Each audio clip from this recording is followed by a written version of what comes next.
إن الحمد لله نحمده ونستعينه ونستغفره ونؤمن به ونتوكل عليه ونعوذ بالله من شرور أنفسنا ومن سيئات أعمالنا من يهده الله فلا مضل له ومن يضلله فلا هادي له وأشهد أن لا إله إلا الله وحده لا شريك له وأشهد أن محمدًا عبده ورسوله أعوذ بالله من الشيطان الرجيم بسم الله الرحمن الرحيم يا أيها الذين آمنوا اتقوا الله حق تقاته ولا تموتن إلا وأنتم مسلمون يا أيها الناس اتقوا ربكم الذي خلقكم من نفس واحدة وخلق منها زوجها وبث منهما رجالا كثيرا ونساء واتقوا الله الذي تساءلون به والأرحام إن الله كان عليكم رقيبا يا أيها الذين آمنوا اتقوا الله وقولوا قولا سديدا يصلح لكم أعمالكم ويغفر لكم ذنوبكم ومن يطع الله ورسوله فقد فاز فوزا عظيما أما بعد فإن خير الحديث كتاب الله وخير الهدي هدي محمد صلى الله عليه وسلم وشر الأمور محدثاتها وكل محدثة بدعة وكل بدعة ضلالة وكل ضلالة في النار أعوذ بالله من الشيطان الرجيم قال الله تعالى في القرآن الحكيم إنما المؤمنون إخوة فأصلحوا بين أخويكم واتقوا الله لعلكم ترحمون۔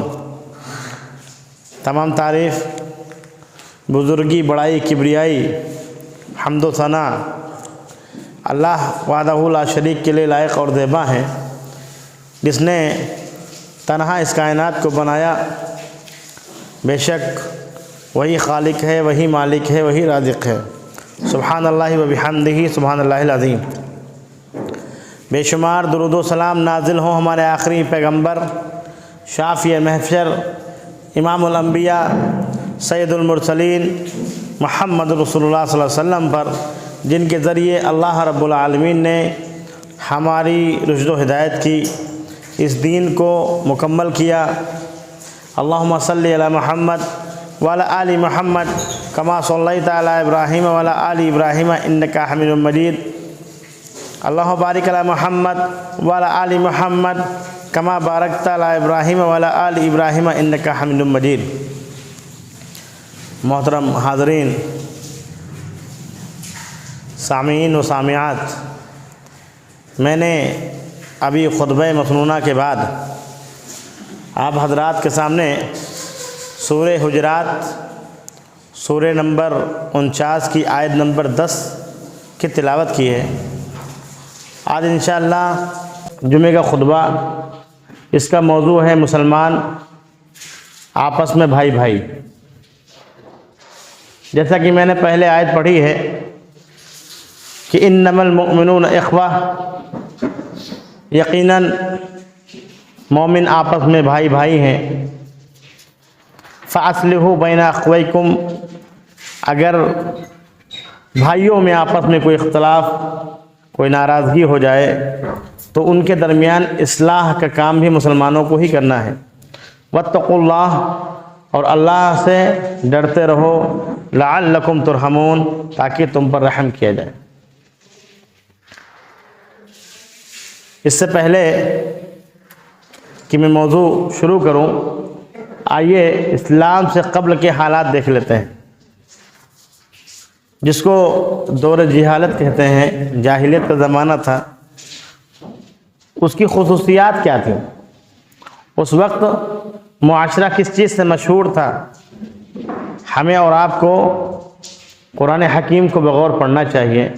اللہ رب العالمین نے سورہ آل عمران کی آیت نمبر 103 میں ارشاد فرمایا وَاعْتَصِمُوا بِحَبْلِ اللَّهِ جَمِيعًا وَلَا تَفَرَّقُوا، سب مل کر کے اللہ کی رسی کو مضبوطی سے تھام لو اور پھوٹ نہ ڈالو، اور یاد کرو وَاذْكُرُوا نِعْمَةَ اللَّهِ إِذْ كُنْتُمْ أَعْدَاءً فَأَلَّفَ بَيْنَ قُلُوبِكُمْ فَأَصْبَحْتُمْ بِنِعْمَتِهِ إِخْوَانًا، اور اس وقت یاد کرو جب تم آپس میں ایک دوسرے سے دست و گریباں تھے۔ اللہ رب العالمین نے اسلام جیسی نعمت سے تمہارے درمیان مواخات پیدا کر دی، بھائی چارہ پیدا کر دیا، اور تم اسلام کی بدولت بھائی بھائی ہو گئے۔ دور جاہلیت کا زمانہ یہ تھا کہ آپس کی لڑائیاں قبیلوں کی، کنبوں کی سالہ سال چلتی رہتی تھی، یہاں تک کہ اگر قبیلے یا خاندان کا کوئی بزرگ جب انتقال کرتا تو وصیت میں یہ بات کو کہتا کہ دیکھو فلاں قبیلہ ہمارا دشمن ہے، میرے مرنے کے بعد یہ دشمنی جاری ہونی چاہیے، ان کو تم دشمن ہی سمجھنا۔ یہ لوگ وصیت کر کے جاتے تھے۔ ذرا ذرا سی بات پہ تلواریں کھینچنا، قتل و غارت گری، یہ سب عام تھی، دنیا کا چلن تھا۔ یہ دشمنی کرنا لوگ فخر سمجھتے تھے۔ پھر اللہ رب العالمین نے نبی محترم صلی اللہ علیہ وسلم کو مبعوث کیا اور اسلام جیسی نعمت دنیا میں بھیج کر کے آپس میں انسانوں کو بھائی بھائی بنا دیا۔ وہی جو جانی دشمن ہوا کرتے تھے وہ جگری دوست ہو گئے۔ سورہ آل عمران کے آیت نمبر 103 میں اللہ رب العالمین نے اسی کا نقشہ کھینچا ہے کہ سب مل کر کے اللہ کی رسی کو مضبوطی سے تھام لو اور پھوٹ نہ ڈالو، گروہ گروہ نہ بنو، فرقہ بندی نہ کرو۔ اور یاد کرو تم پہلے فرقہ بندی کرتے تھے، ذات پات، اونچ نیچ، قبیلے کی لڑائیوں میں ملوث تھے۔ اللہ رب العالمین نے اسلام کی نعمت سے تم کو بھائی بھائی بنا دیا۔ ابھی جو میں نے سورہ حجرات کی آیت پڑھی ہے، آیت نمبر 10، اس میں بھی اللہ رب العالمین نے کہا بے شک مومن آپس میں بھائی بھائی۔ اگر کوئی ناچاکی، کوئی اختلاف، کوئی مسئلہ پیدا ہو جائے آپس میں تو اصلاح کر لینی چاہیے، صلح کرنی چاہیے۔ کیوں؟ یہ باعث رحم ہے، اللہ رب العالمین کی رحمت اس سے ملتی ہے ہم کو۔ اور تقویٰ صرف اللہ رب العالمین کا، ڈر صرف اللہ رب العالمین کا۔ آئیے دیکھتے ہیں نبی محترم صلی اللہ علیہ وسلم کی احادیث سے ہم کو اس ضمن میں کیا ملتا ہے۔ مومن اور مسلمان آپس میں بھائی بھائی۔ اللہ کے نبی محمد رسول اللہ صلی اللہ علیہ وسلم نے ارشاد فرمایا المؤمن للمؤمن کالبنیان یشد بعضہ بعضا۔ مومن جو ہے دوسرے مومن کے لیے ایک عمارت کی طرح ہے جس کی اینٹیں ایک دوسرے سے جڑ کر کے مضبوطی پیدا کرتی ہیں۔ الگ الگ اینٹوں کا کیا معیار ہے، اور جو عمارت کھڑی ہوتی ہے وہ اینٹوں کے ملاپ کا ایک منظر ہوتا ہے۔ جب اینٹیں باہم جڑ جاتی ہیں تو وہ ایک عمارت کہلاتی ہیں، اور جب تک اینٹیں جڑتی نہیں ہیں وہ کیا ہوتی ہیں؟ بے جان اینٹیں ہوتی ہیں، عمارت اس کو نہیں کہہ سکتے۔ آپ مشاہدہ کرتے ہوں گے جہاں پر اینٹ تیار ہوتی ہے جس کو بھٹا کہتے ہیں، وہاں پر اینٹیں ہیں، کوئی عمارت نہیں۔ لاکھوں کروڑوں اینٹا نکلتا ہے لیکن وہ وہاں پر کتنی بھی اینٹیں جمع ہوں لیکن وہ عمارت نہیں کہی جا سکتی۔ لیکن اسی میں سے دسیوں ہزار جب کسی بلڈنگ میں لگتی ہیں، آپس میں جڑتی ہیں، باہت میں اتحاد کرتی ہیں، آپس میں جب اتحاد کرتی ہیں تو عمارت تیار ہوتی ہے۔ اللہ کے نبی صلی اللہ علیہ وسلم کیا کہہ رہے ہیں؟ مومن کا رشتہ تو مومن سے ایسے ہے، باہمی ربط ایسا ہے، الفت ایسی ہے، مسلمانوں کی مسلمانوں سے محبت اور الفت اور دوستی اور یارانہ ایسا ہونا چاہیے کہ ایک دوسرے سے ہمیشہ جڑے رہیں، الگ نہ ہوں۔ اگر جڑے رہیں گے تو جیسے عمارت اپنی شان و شوکت سے پہچانی جاتی ہے، اپنی بلندی سے، اپنی رفعت سے پہچانی جاتی ہے، اسی طریقے سے مسلمان پہچانا جائے گا۔ اللہ کے نبی صلی اللہ علیہ وسلم کی نصیحت ہے۔ یہ بخاری کی اور مسلم کی روایت ہے، متفق علیہ روایت ہے۔ اس کے بعد نبی صلی اللہ علیہ وسلم نے ایک اور حدیث میں، جس کو بخاری اور مسلم دونوں نے روایت کیا ہے، مثل المؤمنین فی توادہم وتراحمہم وتعاطفہم مثل الجسد اذا اشتکا منہ عضو تداعی لہ سائر الجسد بالسہر والحمى۔ مسلمانوں کی مثال آپس میں رحمدلی، آپس میں دوستی، آپس میں محبت، ایک دوسرے پر مہربانی کی ایسی ہے جیسے جسم ہوتا ہے۔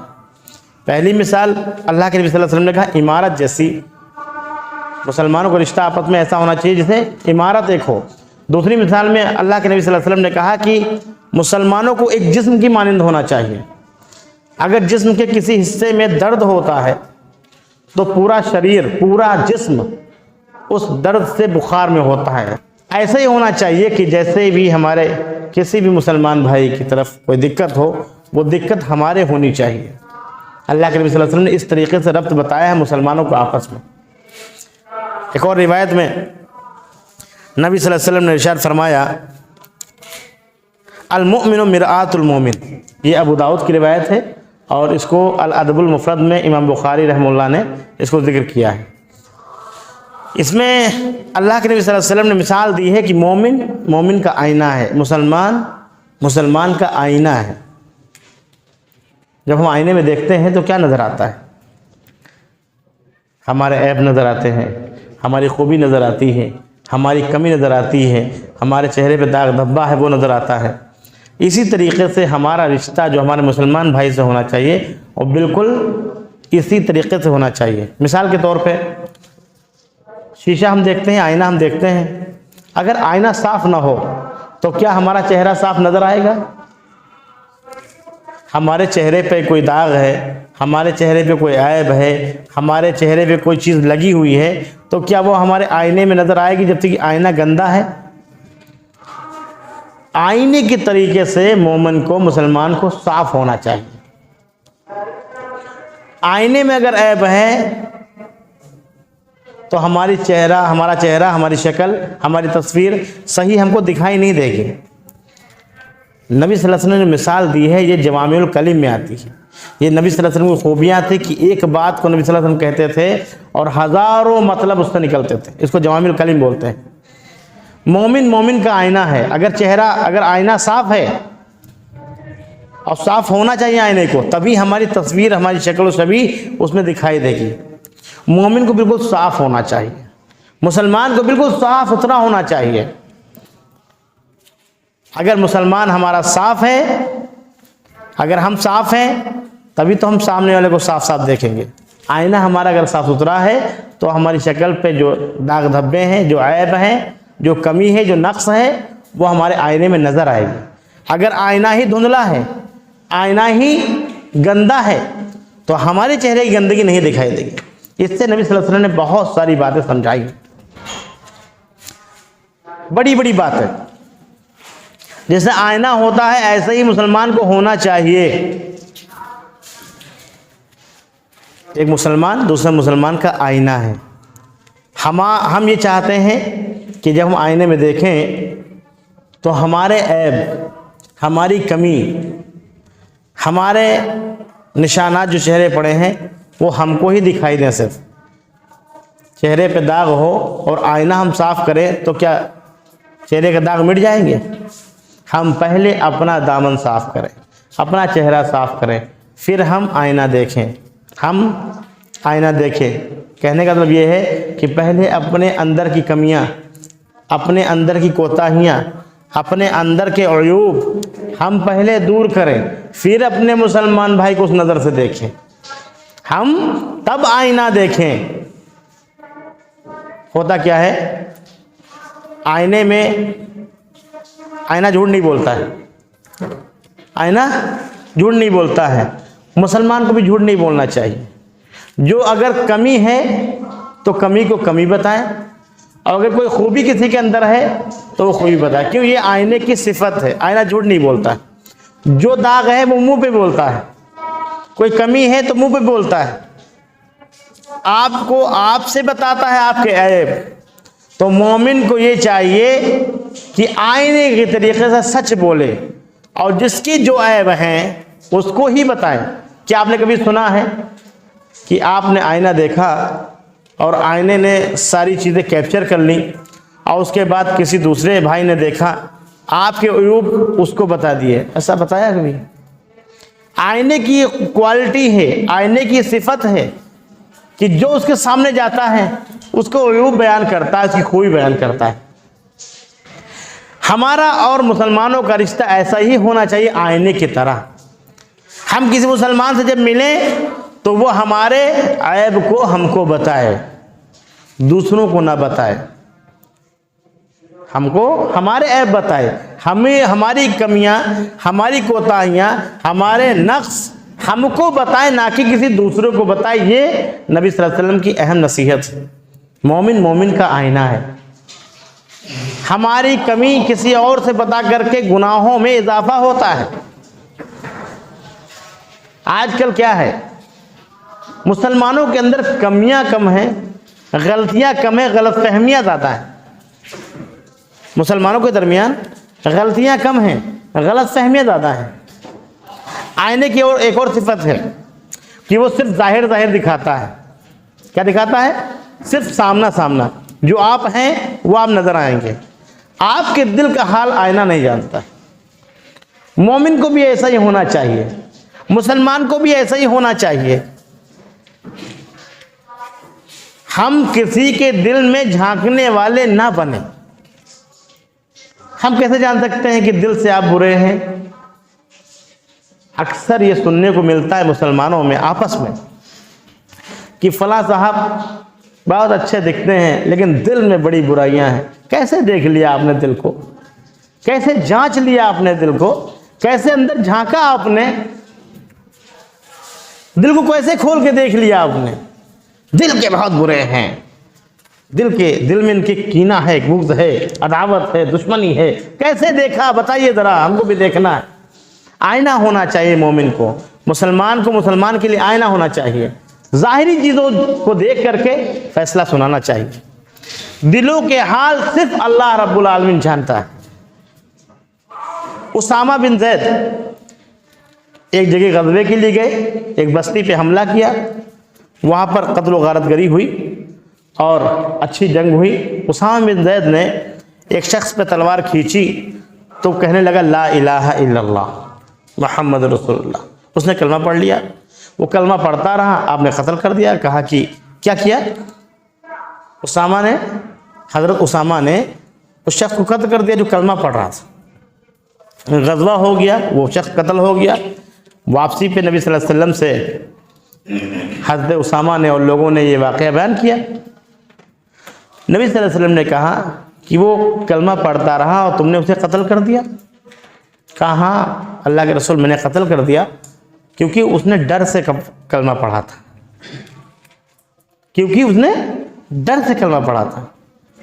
نبی صلی اللہ علیہ وسلم نے کیسے تم جان گئے کہ وہ ڈر کے پڑھ رہا ہے؟ اس کے دل میں تھا، میں سمجھ گیا کہ اس کے دل میں یہ ڈر پیدا ہو گیا، اس لیے وہ کلمہ اس نے پڑھا۔ کیا تم نے اس کے قلب کو، اس کے دل کو چیر کے دیکھا تھا؟ کئی مرتبہ اس بات کو نبی صلی اللہ علیہ وسلم نے ریپیٹ کیا۔ حضرت اسامہ نے اتنا افسوس کیا کہ کاش کہ میں مسلمان ہی نہ ہوا ہوتا، نہ مسلمان ہوتا، نہ میں غزوے میں جاتا، نہ اس شخص کو ناحق قتل کرتا، اور آج میں مسلمان ہوتا۔ اس واقعے کے بعد اتنا افسوس کیا۔ دل کے اندر کیا ہے اللہ رب العالمین کے علاوہ کوئی نہیں جانتا۔ مومن کو مومن کا آئینہ ہونا چاہیے، مسلمان کو مسلمان کے لیے آئینے کے جیسا ہونا چاہیے۔ جو عیوب ہیں وہ سامنے بیان کریں، پیٹھ پیچھے بیان کریں گے غیبت ہوگی اور وہ کبیرہ گناہ ہے، اپنے مرے ہوئے بھائی کے گوشت کھانے کے برابر ہے۔ کوئی نہیں شخص چاہتا ہے کہ اپنے سگے مرے ہوئے بھائی کا گوشت کھائے، اور جو ایمانی رشتہ ہوتا ہے یہ خون سے بھی بڑھ کے ہوتا ہے۔ آپ مہاجرین مکہ کی اور انصار صحابہ کی جو مواقعات اللہ کے نبی صلی اللہ علیہ وسلم نے جو بھائی چارہ بنایا تھا، ان میں سارے رشتے پیچھے ہو گئے تھے۔ ایسا رشتہ قائم کیا نبی صلی اللہ علیہ وسلم نے، مواقعات کروائی، بھائی چارہ کروایا۔ اپنی دکانیں انصار صحابہ نے آدھی کر دی، مال دے دیا آدھا، یہاں تک کہ کہہ دیا لوگوں نے کہ جو ہے انصار صحابہ نے کہ اگر تم کو ہماری بیویوں میں سے جو اچھی لگے بتائیے، ہم طلاق دیں، عدت گزارنے کے بعد آپ نکاح کر لیجئے۔ اتنا بڑا بھائی چارہ دنیا کی ابھی ہسٹری میں کسی نے قائم نہیں کروایا۔ آج مسلمانوں کی حالات کیا ہے؟ آج مسلمانوں کی حالات کیا ہے؟ ذرا جائزہ لیجئے۔ غیر مسلم سے، غیر مذہب سے کوئی پریشانی نہیں ہے، ہم کو اپنے بھائی سے پریشانی، ہم کو اپنے لوگوں سے پریشانی ہے۔ ہم کو سب سے زیادہ درد دینے والے، دکھ دینے والے، ستانے والے اپنے بھائی ہیں۔ کیسے؟ ذرا مشاہدہ کر لیجیے آپ کے گھر میں جو پرابلمس ہوتی ہیں، آپ کے گھر میں جو پریشانیاں آتی ہیں، کس کے لیے آتی ہیں؟ کوئی غیر مسلم آ کر کے آپ کے گھر میں پریشانی پیدا کرتا ہے؟ آپسی جو جھگڑے ہوتے ہیں، جو خاندانی جھگڑے ہوتے ہیں، جو رشتہ داروں کی یہاں بات چیت ہوتی ہے، یہ کس کی وجہ سے ہوتی ہے؟ کوئی غیر مسلم آ کر کے آپ کے گھر پہ اٹیک کرتا ہے؟ باپ بیٹے سے نہیں بولتا ہے، بیٹی ماں سے نہیں بولتی ہے، شوہر بیوی سے نہیں بول رہا ہے، بیوی دنیا کی عزت کر رہی ہے، شوہر کی نہیں کر رہی ہے، یہ سب کس وجہ سے ہے؟ دین سے بالکل دور ہیں ہم لوگ۔ جو نبی محترم صلی اللہ علیہ وسلم کی تعلیمات تھیں ان کو ہم نے چھوا ہی نہیں، پڑھا ہی نہیں، دیکھا ہی نہیں۔ سمجھنے اور عمل کرنے کی تو بات الگ ہے۔ قرآن کی آیات بے شمار، سورہ توبہ میں اللہ تعالیٰ نے کہا کہ بے شک مومن مرد اور مومن عورتیں ایک دوسرے کے دوست ہیں۔ سورہ حجرات میں اللہ تعالیٰ نے کہا کہ بھائی بھائی ہو، اور بہت ساری بے شمار آیات ہیں، بے شمار احادیث ہیں جس میں نبی صلی اللہ علیہ وسلم نے اور اللہ رب العالمین نے کہا ہے کہ مسلمانوں کا رشتہ مسلمانوں سے سگے بھائی سے بھی بہتر ہے۔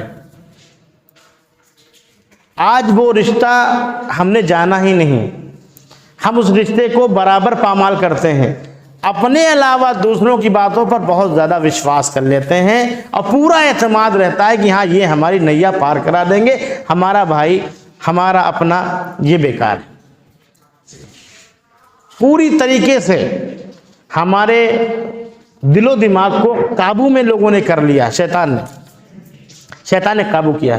کیسے؟ شیطان دلوں کے اندر وسوسہ ڈالے گا، نزاع ڈالے گا، اختلاف ڈالے گا۔ شیطان نہیں چاہتا ہے کہ مومن ایک دوسرے کے بھائی بن کر کے رہیں، ایک دوسرے کا ساتھ دیں۔ یہ عمارت مسلمانوں کی کیسے تعمیر ہو نہیں چاہتا، وہ چاہتے ہیں کہ اینٹیں پڑی رہیں جیسے اینٹ ہوتی۔ بہت ساری کمیاں، بہت ساری عیب وہ ہم کو دکھاتا ہے اور ہم کو بتاتا ہے کہ یہ ظاہری طور پہ تو بہت اچھے لگ رہے ہیں لیکن ان کے دل میں یہ بھرا ہے۔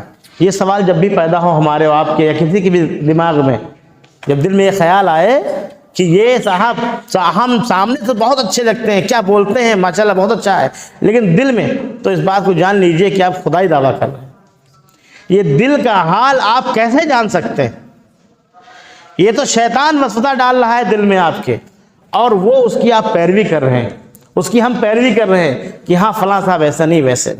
کسی کے بارے میں غلط رائے ہم نہیں قائم کر سکتے، کسی کے بارے میں برا گمان نہیں کر سکتے، خاص طور سے اپنے مسلم بھائی کے لیے۔ کلمہ پڑھ لیا ہے وہ ہمارا بھائی ہے، اب ہم اس کے ساتھ اچھا سلوک کریں گے، بلکہ غیر مسلمین کے ساتھ بھی جو اور مذہب کے ماننے والے ہیں، قرآن حکیم کہتا ہے کہ ان کے ساتھ بھی اچھائی کا اور حسن سلوک کیجیے۔ آپ وَقُولُوا لِلنَّاسِ حُسْنًا، تمام انسانوں سے اچھے سے بات کرو، ڈھنگ سے بات کرو، کسی سے غلط بات مت کرو، کسی کے دل کو ٹھیس نہ پہنچاؤ۔ یہاں تک کہ سورہ انفال میں اللہ رب العالمین نے آیت نمبر 108 میں کہا کہ یہ لوگ جو غیر مسلم ہیں، یہ جن کی پوجا پرستش کرتے ہیں، ان کو تم غلط نہ کہو۔ جو دیوی دیوتا جن کو ہم نہیں مانتے، نہ ہم پوجتے، ہم غلط سمجھتے ہیں، لیکن ان کو غلط مت کہو، برا بھلا مت کہو، لعن طعن نہ کرو، گالی نہ دو۔ یہ قرآن حکیم کی آیات، نبی صلی اللہ علیہ وسلم کی حدیث ہے۔ اللہ کے نبی صلی اللہ علیہ وسلم نے ارشاد فرمایا، بخاری کی روایت ہے، حدیث نمبر 48 سباب المسلم فسوق وقتالہ کفر۔ مسلمان کو گالی دینا، ایک مسلمان دوسرے ایک مسلمان کو گالی دے، یہ کیا ہے؟ گناہ ہے۔ اور ہم یہ گناہ ایسے کرتے ہیں، ایسا لگتا ہے کہ ہم بہت بڑا تیر مار رہے ہیں، اپنے ثواب کے رجسٹر میں، نیکیوں کے رجسٹر میں اضافہ کر رہے ہیں۔ دن رات ہم لوگوں کے پیچھے پڑے رہتے ہیں، برائیوں پہ برائیاں اور غلط فہمیوں کا بازار گرم کرتے ہیں، پہاڑ کھڑا کرتے ہیں، بڑی بڑی بلڈنگیں بنا دیتے ہیں غلط فہمیوں کی، اور اس کے بعد کیا ہوتا ہے؟ غلطی کچھ نہیں، غلط فہمیاں ہیں اور مسلمانوں سے دور ہو گئے۔ مسلمانوں سے مسلمان بدزن اسی لیے ہیں، کیوں؟ کیونکہ شیطان بیچ میں آ کر کے وہ کہتا ہے کہ یہ تمہارے دشمن ہیں، ان کے دل میں دشمنی بھری ہے، یہ دل کی جو دشمنی ہے وہ شیطان آپ کو بتا رہا ہے اور آپ یقین کر رہے ہیں اس پر۔ مومن مومن کا آئینہ ہے، آئینہ بن جائیے آپ۔ ہمارے جو عیب ہیں وہ آئینہ ہمارے منہ پہ بتاتا ہے، نہ کہ کسی اور کے منہ پہ۔ حضرت ابو دردہ کہتے ہیں کہ اگر کسی نے کسی کے عیب کو محفل میں بیان کر دیا اصلاح کی نیت سے، اصلاح کی نیت سے اگر کسی محفل میں کسی نے کسی کے عیب کو بیان کر دیا تو اس نے اصلاح نہیں کی، اس کی بے عزتی کی، اس کی تذلیل کی، اس کو حقیر جانا، اس کو کمتر جانا۔ اصلاح کرنا ہے آئینے کی طرح اصلاح کرو، جب وہ سامنے آئے تو بات کرو، عیب دکھاؤ، عیب بتاؤ اس کے، اور اگر کسی کے اندر خوبی ہے تو آئینے کی طرح بیان کرو، گرچہ تمہارا دشمن ہو۔ سورہ مائدہ کی آیت نمبر 8 میں اللہ رب العالمین نے کہا وَلَا يَجْرِمَنَّ شَنَانُ قَوْمٍ أَن تَعْدِلُوا اعْدِلُوا هُوَ أَقْرَبُ لِلتَّقْوَىٰ۔ کیا کرنا ہے؟ تمہاری دشمنی، تمہاری ذاتی دشمنی یا تمہاری کسی بھی طرح کی دشمنی تمہیں اس کام پہ نہ ابھارے کہ تم انصاف نہ کر پاؤ، بلکہ انصاف کرو، وہ تقویٰ کے زیادہ قریب ہے۔ ہمارا دوست ہے تو اس کی کمیاں بھی خوبیوں میں گن رہے ہیں ہم، لاکھ برائی ہو ہمارے دوست میں پھر بھی خوبیوں کے پہاڑ ہم کھڑے کر دیتے ہیں۔ اور اگر ہمارا دشمن ہے، خوبیاں اس کے اندر خوب ہیں لیکن ہم اس کو بیان نہیں کریں، کیوں؟ دشمن ہے۔ دشمنی اپنی جگہ ہے، انصاف مانگتا ہے اسلام۔ اسلام کہتا ہے کہ انصاف کی بات کرو، آئینہ کی طرح بالکل۔ اگر کسی کے اندر خوبی ہے تو آپ آئینے کی طرح بیان کیجئے کہ بہت اچھے لگ رہے ہو، بڑا خوبصورت ہو تم، بہت اچھی ڈریس تم نے پہن رکھی ہے۔ آئینہ کیا کرتا ہے؟ آئینہ خوبی بھی بیان کرتا ہے اور کمی بھی بیان کرتا ہے۔ آپ اس کی تعریف کیجئے، چاہے وہ دشمن ہو اور آپ کا دوست ہے، اور اگر اس کے اندر کمیاں ہیں آپ بیان کیجئے، جیسے آئینہ بیان کرتا ہے کہ یہاں پر کچھ لگا ہوا ہے، آپ نے بال اچھے سے نہیں بنائے ہیں، آپ کی ٹائی صحیح نہیں ہے، آپ کا کوٹ آج ایسا ہے، اچھے نہیں لگ رہے، آپ بیان کیجئے۔ جو عیب ہے آئینے کی طرح بیان کیجئے، جو خوبی ہے آئینے کی طرح بیان کیجئے۔ مومن مومن کا آئینہ ہے۔ بہت زبردست حدیث ہے، لوگوں نے اس پہ نہ جانے کتنے بیانات کیے ہیں آئینے پہ۔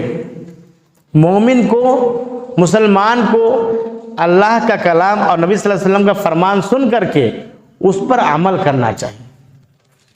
اس کان سے سنا اور اس کان سے نکال دیا، ایسا نہیں ہونا چاہیے۔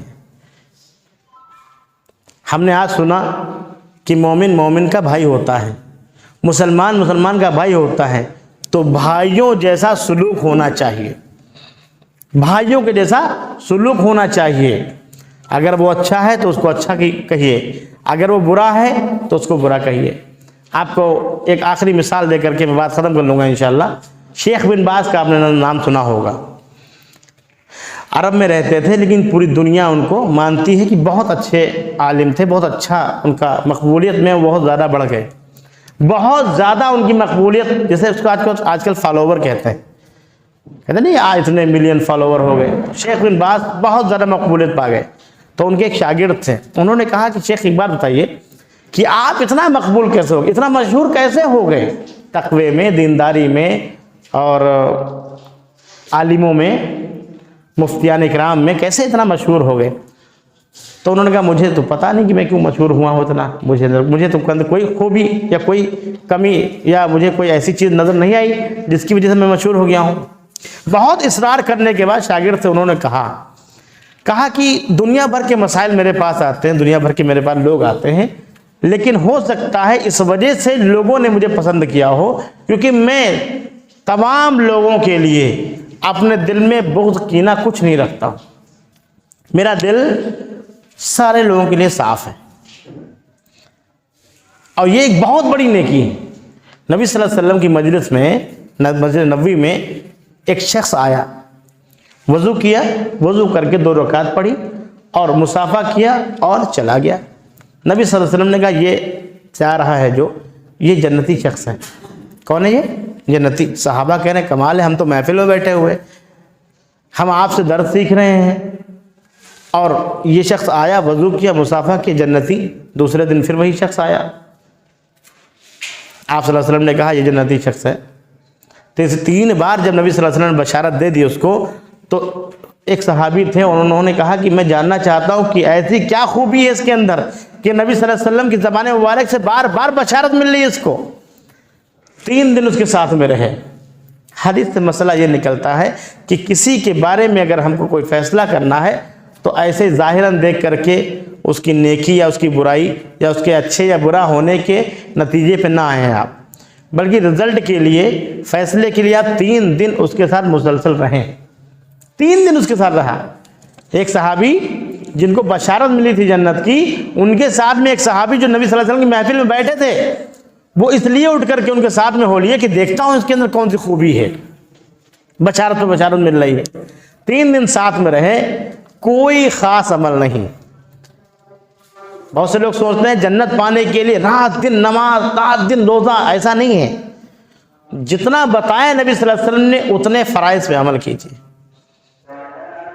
نبی صلی اللہ علیہ وسلم نے جتنا کہا ہے اس پہ عمل کیجیے، انشاءاللہ جنت۔ یہ طریقہ صحیح ہو، عمل کم ہوگا، اللہ تعالیٰ قبول کرے گا۔ اعمال کی بھرمار ہو، پہاڑ ہو اعمال کے، لیکن طریقہ نبوی نہ ہو، محمدی نہ ہو، تو عمل وہ اللہ رب العالمین قبول نہیں کرتا ہے۔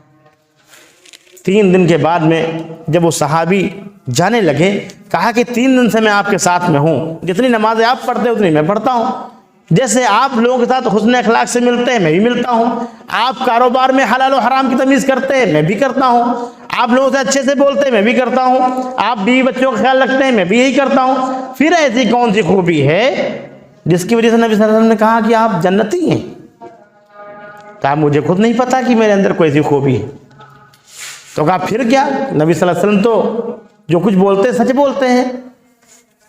تو کہا کہ ہاں میں ایک ڈیلی رات میں ایک عمل کرتا ہوں، ہو سکتا اس کی وجہ سے اللہ تعالیٰ نے ہو سکتا میرے لیے جنت لکھ دی ہو۔ کہا کیا کرتے ہو، ہم کو جاننا ہے۔ کہا کہ رات میں جب سوتا ہوں تو دن بھر کی جتنے بھی لوگوں نے مجھے پریشانی، دکھ، تکلیف دی ہوتی ہے، عیب جوئی کی ہوتی ہے، برائیاں ہوتی ہیں، لڑائی جھگڑے ہوتے ہیں، اختلاف ہوتے ہیں، بہت ساری چیزیں ہوتی ہیں دن بھر میں، رات میں جب سوتا ہوں بستر پہ جاتا ہوں تو میں ان سب کو معاف کر دیتا ہوں۔ میں اپنے دل کو بالکل صاف کر لیتا ہوں، کینہ، کپٹ، جلن، حسد، دشمنی، ہر چیز سے سب کو معاف کر کے سوتا ہوں۔ یہ میری عادت ہے اور میں روزانہ رات میں یہ کرتا ہوں۔ کسی نے کتنا بھی دکھ دیا ہو مجھے، کتنی بھی تکلیف دی ہو، کتنا ہی نیچا دکھایا ہو، کتنا ہی حقیر کیا ہو، لیکن میں اپنے دل سے اس کا کینہ نکال لیتا ہوں، دشمنی نکال لیتا ہوں، پھر سوتا ہوں آرام سے۔ کہا کہ یہی وہ ادا ہے۔ نبی صلی اللہ علیہ وسلم نے پوچھ کر کے تصدیق کر دی۔ نبی صلی اللہ علیہ وسلم کے اندر کوالٹی یہ تھی کہ آپ صلی اللہ علیہ وسلم بھی کسی پر ڈائریکٹ عیب جوئی نہیں کرتے تھے۔ جس کی تعلیمات اتنی متاثر ہوں وہ خود اپنی ذات سے کیسے کہہ سکتا ہے کسی کو؟ وہ واقعہ آپ لوگ یاد کیجئے جس میں 3 صحابی آتے ہیں نبی صلی اللہ علیہ وسلم سے ملاقات کرنے کے لیے اور ملاقات نہیں ہوتی، اور وہ حضرت عائشہ سے ملاقات کرتے ہیں اور دن رات کی جو کیفیت ہوتی ہے نبی صلی اللہ علیہ وسلم کی وہ معلوم کرتے ہیں۔ اس کے بعد کہتے ہیں کہ نبی ہیں، اتنا ان کے لیے کافی ہے، لیکن میں ان سے زیادہ کروں گا، میں رات بھر نماز پڑھوں گا۔ ایک نے کہا کہ میں کنٹینیو روزہ رکھوں گا، ایک نے کہا کہ سارے مسائل خواتین سے، عورتوں سے ہوتے ہیں، میں نکاح نہیں کروں گا، اور وہ چلے گئے۔ نبی صلی اللہ علیہ وسلم کو معلوم تھا کہ کون صحابی، لیکن نبی صلی اللہ علیہ وسلم آئے مجلس میں اور کیا کہتے ہیں؟ میں نے سنا ہے کہ تم میں سے کچھ لوگ ایسا ایسا کہتے ہیں۔ کیا انداز ہے؟ ہم کو معلوم ہے فلاں صاحب غلط ہے، فلاں صاحب نے یہ بات کہی ہے، فلاں صاحب ایسا غلط۔ آپ کہیے کہ آپ میں سے بہت سارے لوگ ہیں جو ایسی سی بات کرتے ہیں، یا آپ میں سے کچھ لوگ ایسی سی بات کرتے ہیں۔ یہ نبی صلی اللہ علیہ وسلم کا طریقہ ہے۔ چھوٹی چھوٹی پوائنٹ جو ہے، چھوٹے چھوٹے پوائنٹ کو اگر پکڑے آپ تو نبی صلی اللہ علیہ وسلم کی تعلیمات ظاہر ہو جائیں گی آپ کے سامنے۔ کیا انداز تھا نبی صلی اللہ علیہ وسلم کا سمجھانے کا، سمجھنے کا۔ کہا کہ ہم دیکھتے ہیں کہ کچھ لوگ ایسا ایسا کہتے ہیں، کچھ لوگ۔ کیا نبی صلی اللہ علیہ وسلم کسی کو کہہ دیں گے تو کیا وہ چھوٹا ہو جائے گا؟ لیکن نبی صلی اللہ علیہ وسلم جیسے اولو العزم پیغمبر اخلاق کو مکمل کرنے کے لیے آئے تھے۔ نبی صلی اللہ علیہ وسلم سے دنیا میں انسانوں میں کوئی مقام مرتبہ بڑا ہی نہیں ہے۔